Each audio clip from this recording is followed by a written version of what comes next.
All right, perfect. All right, so thank you for tuning in to another Reflection Artist Live. We are on episode or podcast number 13. We have our special guest, Jason Rose, which a lot of people know who Jason Rose is. However, those who don't, we're going to dive into his background and his industry, how long he's been in the industry. It's been 37 years.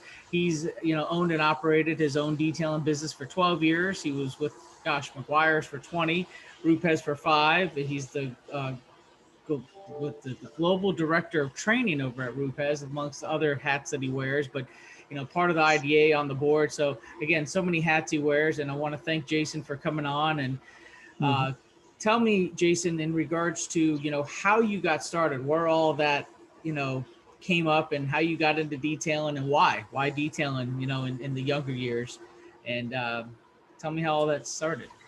Yeah, so can you hear me okay? I can hear you great. Yeah. So it started for me much like it has for many detailers from what I hear, and that is, you start washing and waxing the family cars, mom and dad's car. And I started as a teenager when I was 14 years old, and started with dad's car, then did mom's car, and then the neighbors saw it and they're like, hey, can you do mine? And before you know it, you have the whole neighborhood asking you to do their cars. And I was in high school, and that evolved into doing the principal's cars and the teachers' cars, and other family members. And let me turn this phone off, or it's going to go off the whole time. Did that give you any brownie points with the teachers or the principal doing their cars at that time? I had hoped at the time, but I still failed. So still failed classes. No brownie points for me. Yeah. But that evolved, and once I graduated high school and started thinking about college, then it became a serious thing. So I was actually earning money to finance college, and I did what appears now to be not impossible, but much more difficult. And that is, I completely financed my 4-year degree, which took me 6 years, but I completely financed that with no student loans, completely polishing cars. Wow, that's a big statement. That's huge. I wish a lot of people would take that into consideration, because having debt on student loans is crazy this day and age. And it was a lot of work back then. I imagine it would be even tougher now, but it was full-time work, full-time studying. It was just, 6 years of hell. But that's how I started. And, I started on a bicycle around the neighborhood with one of those, saddlebag baskets and on the bicycle. And then once I started driving, I was out of the trunk of my car. Like I've heard a lot of detailers start that way. Yeah. And that evolved through a 12-year mobile detail business in Southern California. Had different vehicles. I went to a trailer, I went to a truck, I went to a van, a lot of the transitions that most mobile detailers go through. You got to figure out which one's going to be the best fit for lugging all this equipment. It sure would have been nice to start out with, the van at the beginning, because that's what ultimately worked the best. But my truck and trailer worked out okay. But yeah, and back then, this was the early 80s I'm talking about. So back then it was very interesting mobile business, because you first had to explain to your customer what I was going to do, because the average consumer of detail services then didn't really know what detailing was, and didn't certainly understand mobile services. So I had to completely tell people, hey, yes, I am going to come to your place of business, your driveway. I'm going to do your car there. And they're like, oh, wow, you can do that? To think that was a new concept for that time. Yeah. Of course, now the average consumer understands this concept and knows what that is. And a lot of them know what detailing is now. So you don't have to explain it as much. But yeah, that's how I started. And, that's for the large spectrum of services that detailers have to offer now compared to then. Still having to explain yourself on the basics, I'm sure you still had to be pretty thorough in order to, present yourself properly and have them understand what they're buying. Yeah, absolutely. a lot of education and explaining. So even to get a wash and wax job, it was 30 minutes to sell somebody on that. So it was, Jeez. yeah. So much hasn't changed, just the services, right? Yeah. What gave you, as far as with that 12-year run, at what point did you end up landing the opportunity with Meguiars? How did all that transpire? Well, towards the end of that 12 years, the Meguiar family, Barry Meguiar, actually became one of my customers. Oh, wow. So I have the feather in my cap that I was the first outside detailer that Barry hired to do his cars, because prior to that, Barry had maintained his own cars. But his company got big and he decided, okay, I don't have time to do this myself as much anymore. So he hired out an outside detailer. So I would, that evolved to doing Meguiar's executives cars and Meguiar's employees cars. And I, every Friday, all day, I was at the Meguiar's corporate office doing a whole list of cars for people there, and a good customer at the time. But that's how it started. A weird set of circumstances, but my mobile detailing rig got stolen while I was at the Meguiar's office. Oh, wow. So I'm going to date myself here, but I got a page. I had a pager. So They were worth it. They still work at hospitals, but that's about it. So I got a page and I went into the office to make a phone call, scheduled the detail, came back out, and my whole detail rig was gone. Just somebody took it and drove off. Wow. And at the time, I had just graduated college and, not flush with cash. And a lot of my equipment I had purchased on credit. And I got my first lesson in insurance on what was covered and what was not. So anything not bolted down, by the way, all you mobile guys, anything not bolted down to your vehicle is not covered by the standard insurance. So you have to actually get another insurance product to cover all the equipment and the towels and the loose stuff. But I learned my lesson. Anyway, it presented a real big financial challenge for me at that moment, because I'm like, Yeah. oh my God. And I couldn't do the next day's cars because I had nothing, So the Barry and his family reached out to me, and they were like super gracious, and they said, hey, look, whatever you need to get you back on your feet and get you going, we're going to help you do it. And I thought it was such a powerful offer. And I had operated a business for 12 years, and I decided, what's the next big thing for me? What do I want to graduate to? What do I want to do next? And I decided I wanted to work for that company. So I told Barry at that time, I said, I don't know if I want to continue detailing, but what do you have for me? What opportunity can I have with your company? And he didn't have anything at the time.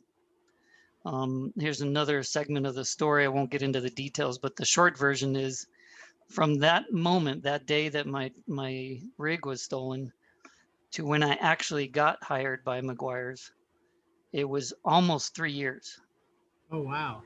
So for 3 years, I reached out to Meguiar's every 3 to 6 months, hey, do you have something for me? I want to work for you guys. And it literally was 2 hours and some months later that they finally said, oh yeah, I think we do have something for you. So, and then I moved from Texas back to California and took that job. That was in 1996. So in that 3 years, did you continue to recoup and detail, or did you find something else? Well, that's a good question, Justin, because one of the responses when I asked the Meguiar family, I want to come and work for you and your company, they said, well, we don't have a job for you. And besides that, you're not qualified. And I said, well, what do you mean? Well, you're a great detailer and you know that skill set very well, but you have no distribution experience. You have no sales or distribution experience. So what I did is I took the opportunity to go get that. So I moved to Dallas, Texas. As a connection from Meguiar's, I worked for a Meguiar's distributor in Dallas. And I was a salesperson, a trainer, a technical advisor for a distributor in Dallas for those 2 years, 2.5 years. Wow. So you got the in-field training, and then of course more product in-depth background and all that good stuff. Now, just to rewind a little bit with Barry, when you started to detail his vehicle, how did all that come about? How did he find you? I mean, was there a specific marketing source that you used? Was it word of mouth? How did that come out? No, I was knocking on their door. It was, old school cold calling in the purest way you can imagine that happening. I was operating my detail business, and I started to use the Meguiars products, which I loved at the time, and I said, okay, I'm just gonna knock on the Meguiars front door and, hey, anybody want a detail? And I mean, that literally, that's how it happened. I walked in the front door, and I got screened out by the receptionist 2 or 3 times. Yeah, we're happy. We don't need any detailers. Go away, kind of thing.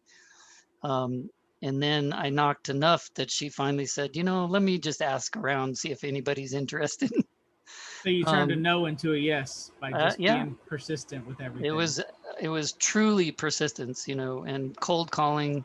I didn't know anybody at Meguiar's. I just walked in the door, and so I got that one detail, the one person in the company, and then I took the opportunity to develop a relationship with that person, and that connection got me through executives to Barry. Barry came out, introduced himself while I was working on a car, and next thing I know, I'm doing his, which was super scary for me at the time. And I'm he was sure a tough, he's a his tough customer. expectations were through the roof. That's why. Absolutely. He was a very tough customer. I spent hours on his car, and then he just picked it apart. You missed this spot. But I'm But sure yeah, you learned something in the process, like we all of, do, right? of course, of course. Yeah. So that's how that started. Wow, that's a strong story because that's a lot to relate to in regards to a lot of guys that find themselves just pushing through the nose to get to a yes, and then finally land in that one person individually or an account that allows them to climb the ladder to get into the location they want to be in. And a lot of people don't stop, but then there are some that do. So to those that do, they just need to know that don't take that no as an actual no. Just keep trying. It means no right now. It may Yes. not mean no tomorrow, but yeah, that totally is the case. And you and I can relate to this because today the detailers that are entering into the market now, new detailers, new to the business. Some of these younger guys, they have this expectation that I put a Facebook ad out, or I sent out some kind of social media message, and I'm waiting for the The money to blessings. fall from the ceiling and my phone to ring off the hook. And it reminds me of when I started, and I'm like, what happened to the good old fashioned hustle? you know what happened to that? People, Yeah. so not all, I mean, there are some hustlers out there for sure, but it seems like the new people coming in, they have this expectation that it's going to be easy, and sometimes it's not. It's a lot easier now than it used to be, as you know, Yeah. but but sometimes it's just not easy, and you got to go hustle. Well, a lot of them get discouraged easily, but instead of being discouraged, it's better to be proactive. So Yeah, one avenue may not work as to where trying multiple avenues and understanding that sometimes those avenues just take time. Yes, you dump 200, 300, $500 into Google ads or whatever. Yeah, your first month you may not see something, but 6 months now you may start seeing it. But if you yeah, stop at 3 months, then you're never going to know.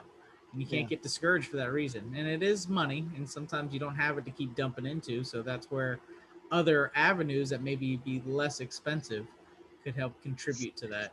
And I did get discouraged. So here's one offer to your listeners that I'll throw out there. So what kept me going and being persistent and continuing the hustle? Because I did get discouraged, just like everybody does. It's Yeah, like, it's you human know, it nature. doesn't come easy. So you have this moment in time where you can stop, or you can, like you said, you can adjust and pivot and keep going. But what kept me going was, it was an acronym that actually was a gift from a friend of mine, but it's called PACE. And it would be a reminder mentally, keep up your pace. And PACE is an acronym that stands for persistence, aptitude, which means you got to know your skills, you got to develop, your knowledge and your skills. So persistence, aptitude, and contagious excitement. And that, set your pace. Really, it kind of immediately turned me around and like, okay, I'm going to keep going here. So just something to share with you No, guys. I like that. That's really good. That's really good. So, now with you having the opportunity with Meguiars, what positions and roles have you had the opportunity to play throughout that 20-year span that you were with them? Yeah, so I started entry level at the bottom, way at the bottom. It was entry level sales, doing demos, didn't even have account responsibility to start out with. Really, I was a demo dog driving around demoing products. Started at the bottom, and in about 4 or 5 years time in the sales department, I had graduated up to higher levels. So I became a territory manager. Then I became a regional manager, and then I became a regional manager managing other territories. At one time, I had 5 people reporting to me. Wow. Pretty much most of the whole western part of the country I managed. And that evolved into a technical marketing position, focused on professional products. And then about the last 5, 6 years at Meguiars, maybe longer than that, maybe 8 years, I was on the product development team and also a lead trainer traveling around the world, training detailers all over. So that's what, I progressed through those positions at Meguiars. And when I left there, I was the lead trainer and lead on the product development for products for professionals, not the retail side of their business. And if I'm correct, you had a lot to do with the microfiber DA system that Meguiars released. Yeah, I was involved in a lot of products. It's obviously a team. It's not just me, Correct. but the microfiber system was a 5-year project. It was a massive undertaking and took a lot of development time. And it was the first time that Meguiars allowed me to dictate the launch window. So prior to that, Meguiar said, okay, we need you to develop this product with the team and go do it, but we're going to launch on this particular date, whether you're ready or not, kind of thing. But I convinced them that, hey, if you let me take my time and do the proper validation, I can come out with a kick-ass system. And they let me do that. And it was not pleasant, because the executives got a feel for some of these products early on, and they wanted to launch like right now. Let's go. Yeah. And I'm like, no, we're gonna Yeah. wait. Yeah. We're gonna wait for every piece to be done, and the wait was worth it, because as you know, it was a massive successful launch. Oh yeah, it was a change in the industry totally for Uh, microfiber pads and that system, and definitely owe you a lot of credit and the team that you oversee to make that happen and push. That's huge. It made a yeah, lot of changes in our industry, because now there's a lot of different ways that's been approached to different manufacturers that have their approach to it, and it really gives more options to the arsenal for the detailer, right? For better well, results. yeah, you're right. Because prior to that, the 2 major pad categories were foam and wool. And then now there's this new third one called microfiber, and it Yeah. offered opportunity for a lot of companies, including Buff and Shine. Yeah. Yeah. Well, even the liquid abrasives, right? To Yeah. make and alter them for the pads, Yeah. creating another category there, which is really neat. And then the cross referencing that everybody as detailers that we all do, right? I want to try this here, try that there. Yeah. No. Yeah. So I wanted to definitely give you credit on that, because I Oh, know thank I you. personally witnessed the change that system made in the industry across the board for consumers and manufacturers. Um, so yeah, so finalizing everything with Meguiars, and ending your road there and starting your road with Rupes. How did that all go? Where would the opportunity start with that? Well, as many people know, or some don't know, Meguiar's was acquired by a massive company called 3M. You might have heard of 3M. Yeah. So Once or those two twice. those 2 brands, powerhouse brands, and they, at that time, and the company culture internally just changed, as it was expected. And it just became so different to me. It became a foreign kind of place to work. So I really wasn't having as much fun as I used to. So it was such a massive change internally that I wanted to try something else. And, no, I'm not bagging on Barry Meguiar, the family or the company. They're fantastic people to work with. And, many of the team is still there. They're just a great group of people, but it became not as good of a fit for me. So then I, threw the feelers out there for something else, and Rupes literally pounced. It was a matter of hours, and they jumped all over the job offer, and I moved from Southern California to Denver, Colorado, which personally was a fantastic move for me. I love Denver. And I had begun to hate California. So, Yeah. Well, that's definitely a good move considering now, right? yes. Yeah, so California was not a fun place to live anymore for me. The traffic and the cost and the politics and everything. So I love Denver and I love Rupes. It's a great company to work with. I went back to what I had with Meguiars, which is a family owned and operated business. Even though it's a big company globally, it's still family run, and I just love that environment. Yeah, yeah. And then you've been with them since groundbreaking of the facility being built out there and everything, right? Well, actually before that. So Yeah. yeah, I joined them before the new building was built. And then you had your hand in a lot of everything going on with how the detailing facility, which is very beautiful, was all laid out and framed up. Have you been there? Yeah, yeah, we were there. You were at the opening? No, it was gosh, what Oh, year was the it? 2018 when with PNS we had our annual distributor meeting with Bob gotcha. and everybody. We stayed out there and then we spent a day there at the facility and did the training. And Rennie was there and the whole, yeah, I got Correct. you. Yeah, Yep. I remember Yep. that. Yeah. Yeah, so since then, since you've been there, we've even done some improvements. So I'd invite you back because we Always did some happy to fabulous come things. back, but I just don't feel comfortable getting on a plane and doing the whole traveling thing at the moment. Yeah, not right now, but when the universe cooperates, come on back. We'll show you how it is a cool facility, and I It appreciate your is. comments. It's a fantastic facility. Yeah.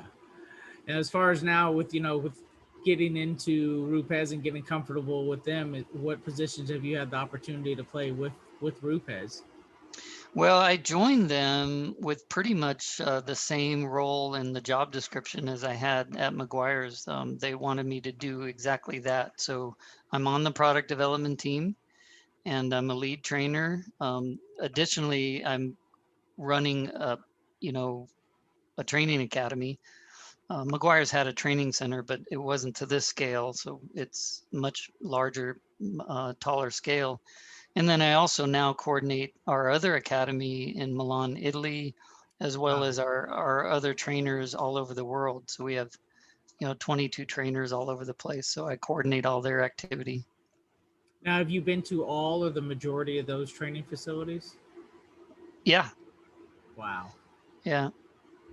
And what's your most favorite Multiple one? multiple times actually. Not to put it out there, but what would you say is your personal more that you like? And I wouldn't say favorite. That way we don't single anybody out as far as out of all the training facilities. You mean where do I like to train the most? Yeah, like what Yeah. facility really like? I mean, obviously, being home in Denver is one, but outside of Denver, if we travel in the country with the other Rupes Oh, yeah, yeah. facilities.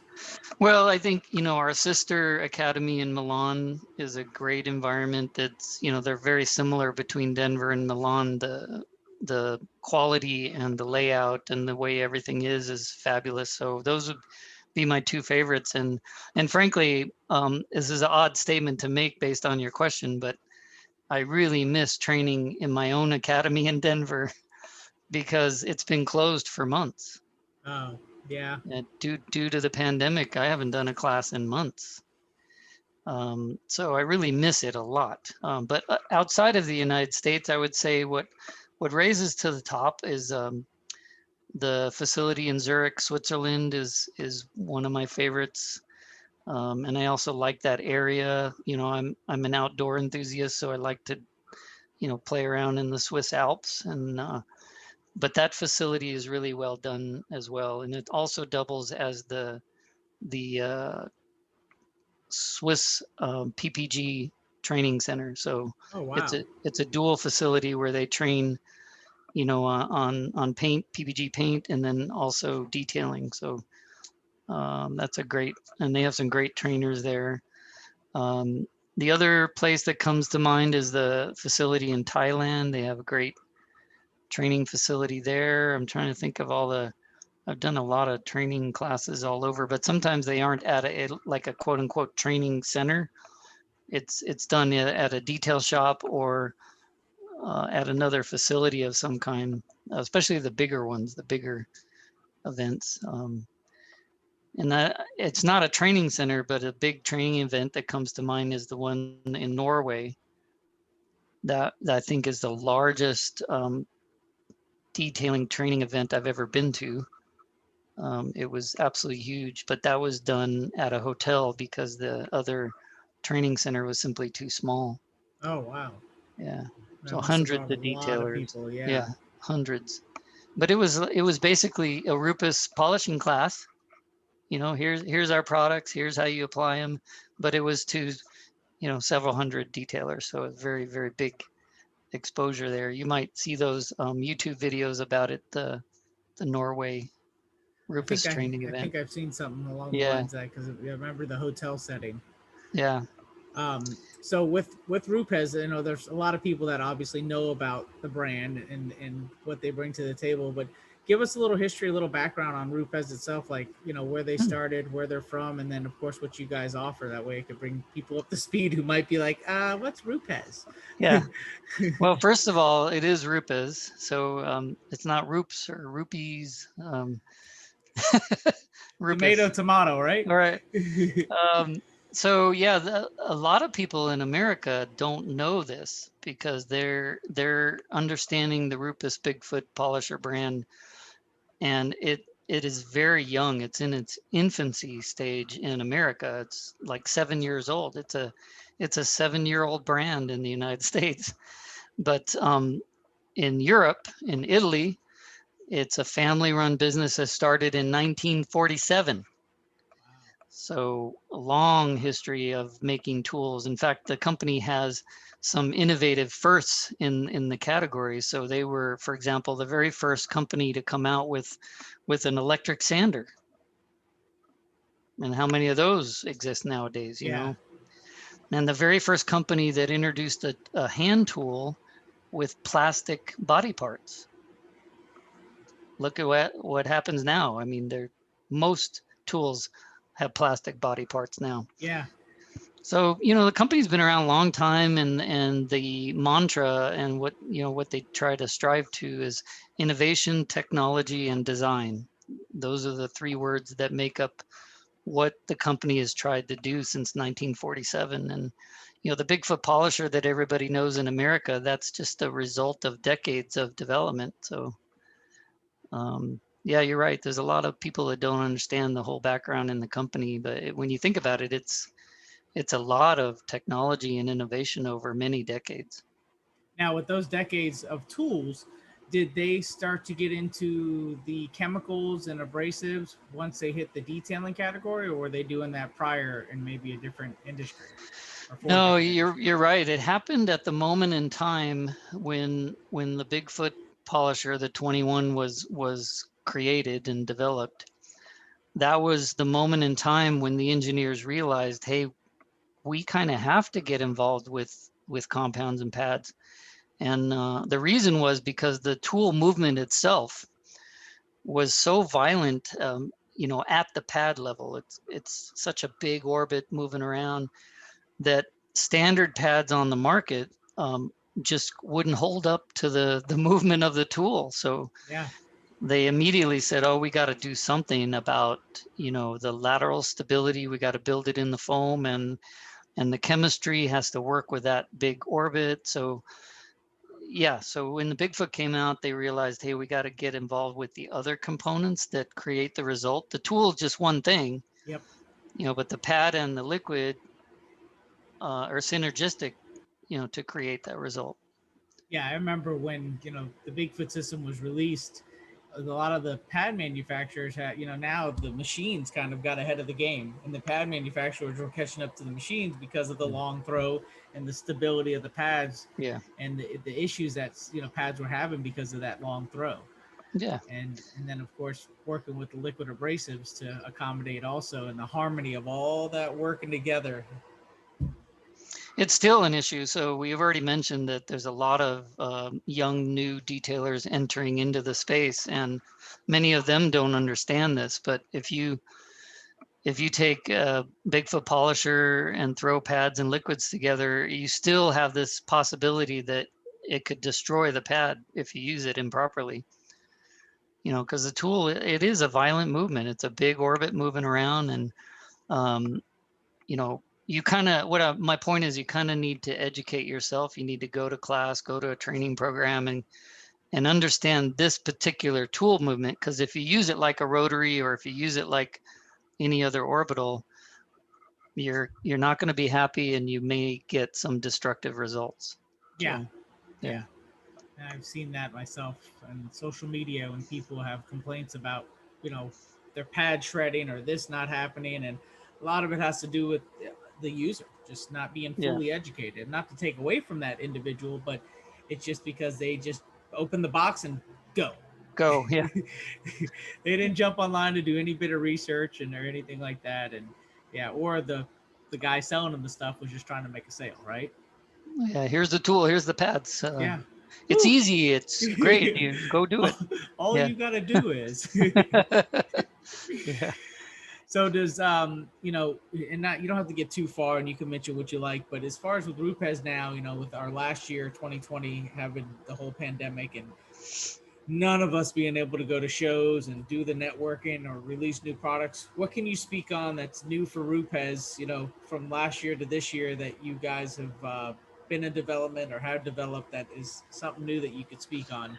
Well, for the first thing, just to pivot and adjust to the universe, we obviously, like you, we can't do group gatherings, we can't do training events like we used to. I mean, I used to pull in 30 people would book up within minutes when we post a class. So I used to have full classes, on a regular basis. Can't do those. So we pivoted and adjusted into a lot of virtual content, a lot of YouTube content, a lot of webinars, things like that. So that takes up a lot of my time. I'm still kind of using the Academy, but it's being used for like video shoots and pictures and all that. So that's one thing we did. But in the meantime, our engineers and our developers are not letting grass grow around our feet. We constantly are aggressively innovating. So you're going to see new tools. You're going to see some more in the consumables area, like compounds and pads that are more specific to different vehicles, different markets. So yeah, you're going to see a bunch. Yeah, we literally did not stop. In fact, as a company, we took this pandemic period time to actually focus more on development. So we took this time to really dive deeper into developing stuff. So yeah, there's some pretty exciting stuff in the pipeline. So you'll have a lot of things in the arsenal ready to go for a launch to Yeah. present at a show that we hopefully have sometime soon. Sometime, please. Well, I can say, like if anybody hasn't been to SEMA, that's the mecca of all shows, especially for Rupes and other manufacturers. But the booth that's set up there is just amazing. The help from everybody who works for Rupes is stellar. And the wall of the history, especially like back in 2019 of the company. And then of course, having all the designers that go and do all the artwork on the tools themselves is just, it's second to none. Yeah. There's nothing else out there that the way you guys set up at your booth is just amazing. And that's something that if you go to SEMA as a detailer, you've got to check that out. I mean, all the booths, but they really go over the top. And yeah, thank you for saying that. I love that feedback, because we do work very hard to have a memorable impression when you come to our booth at SEMA. So I appreciate your feedback, and yeah, I love it too. That SEMA is an event that I've come to love and hate personally. I've done it for decades. 20 something years I've gone to SEMA, And that last year was the very Back when it was first just a time I missed it. small little event. Yeah, back when it was literally a small event. But you know, I love the connection. What I love about SEMA, not so much the show off part with our booth, although that's pretty fun, but the connection with detailers. So sometimes SEMA is the only time I connect with certain people. You know, the rest of the year it's by phone or whatever, but it's a face-to-face time, which, you know, obviously during this pandemic is not very safe. But I miss it a lot because people all over the world that I have relationships with, you know, we congregate in SEMA and it's a great time. But yeah, you're right. We tried to have a very high standard on our presentation at SEMA, and that's thanks to our, you know, very creative and expert marketing team. They just do a fabulous job, and so I'm glad you noticed. Yeah, well, I There's a know lot the of work. inner workings of what goes on, you know, being part of a manufacturer and being at a booth. So seeing that, there's a lot of wheels that turn to make that happen. And, Yeah. you know, once somebody, it's one thing being a spectator, right? Walking up and down the rows, but actually being on the other side of that and seeing how all that comes together. And then seeing that, like, what you guys have into it and other manufacturers that go big too, but like what people have into it as manufacturers is like, wow, that took a lot to It's a lot of achieve work, that. Yeah, yeah, exactly. Because and all and most, go ahead.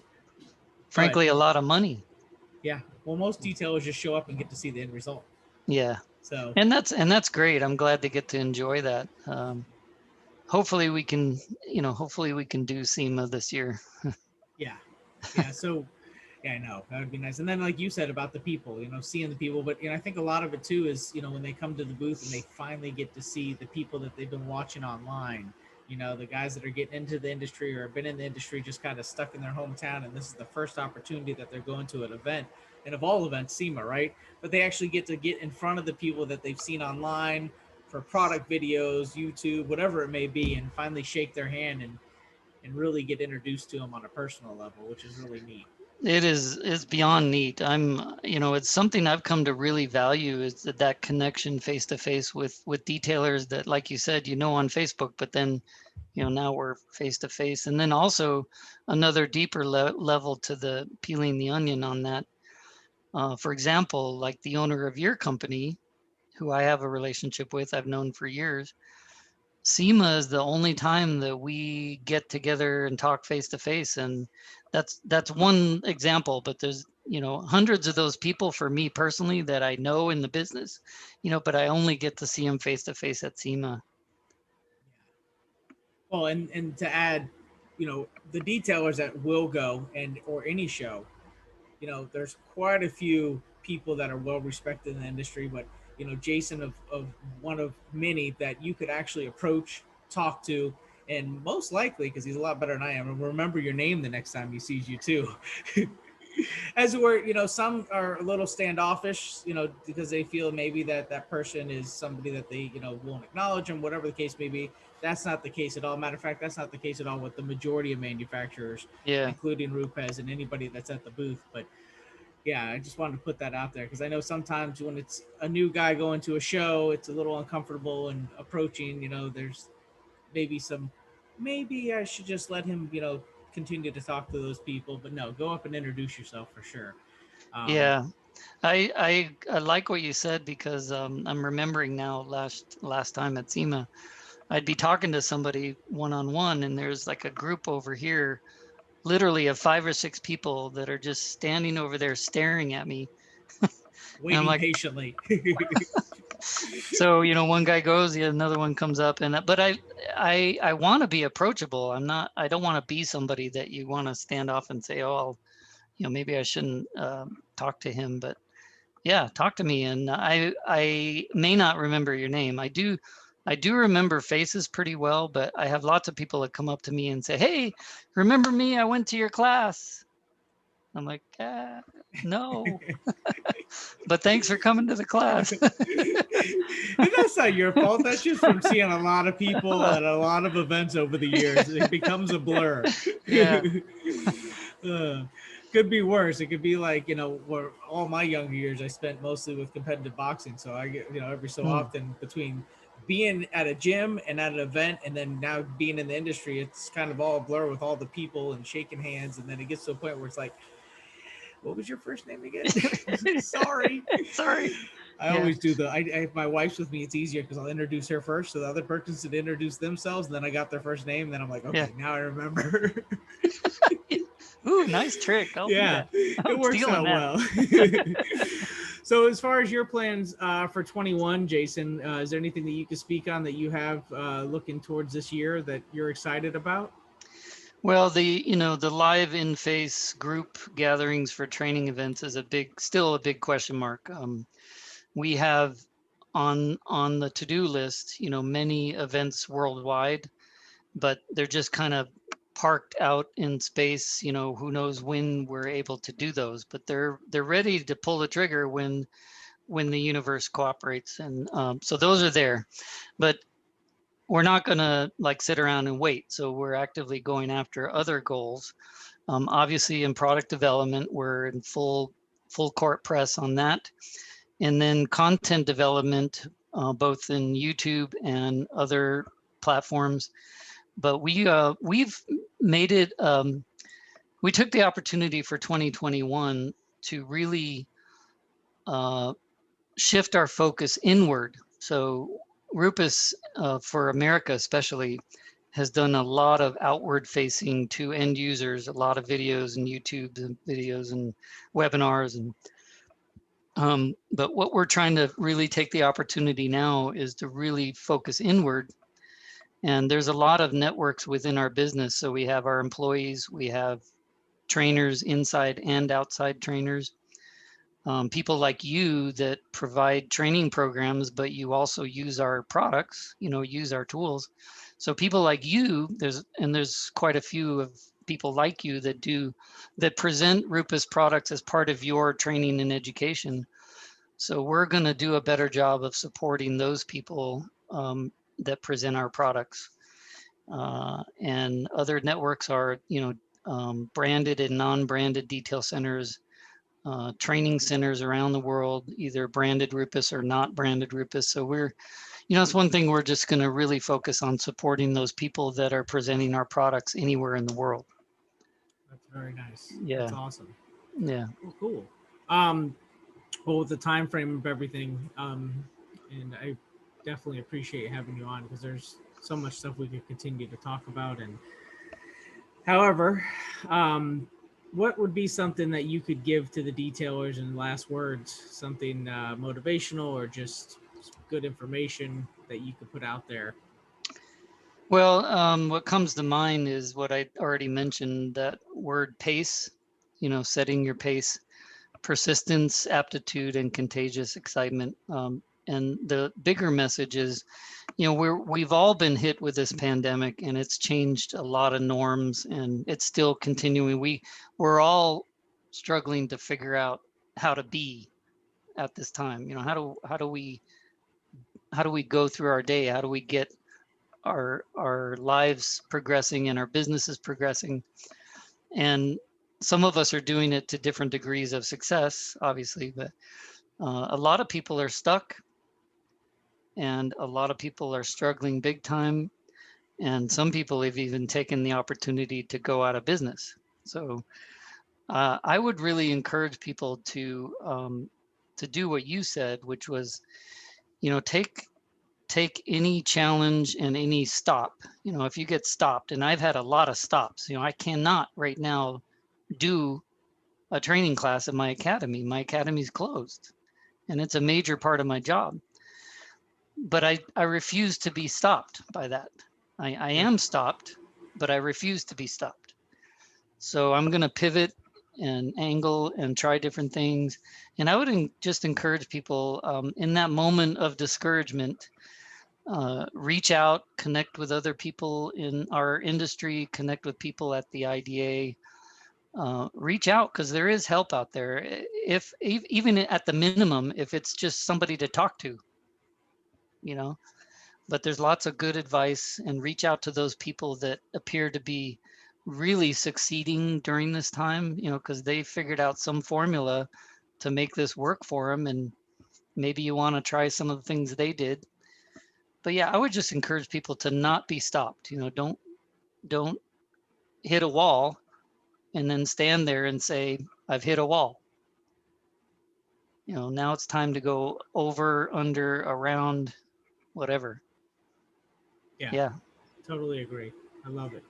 Well, thank you, Jason. I appreciate it. And thank you for being our number 13 podcast that we had. And again, for all your decades of contributions to the industry, that's a huge thank you from myself. And I'm sure everybody who's watching you acknowledges that. They better, right? Well, But no, you. thank you. Yeah, And I appreciate thank you for taking the time to be on the podcast. And hopefully we could get you on again later in the future. Hey, I'd love to. I appreciate the invite, and it was my pleasure talking with you, and hope we do it again. Awesome. All right. Well, Jason, thank you and take care. And everybody, thanks again for watching. And this is podcast number 13 for Reflection Artist Live. Signing out. Thank you.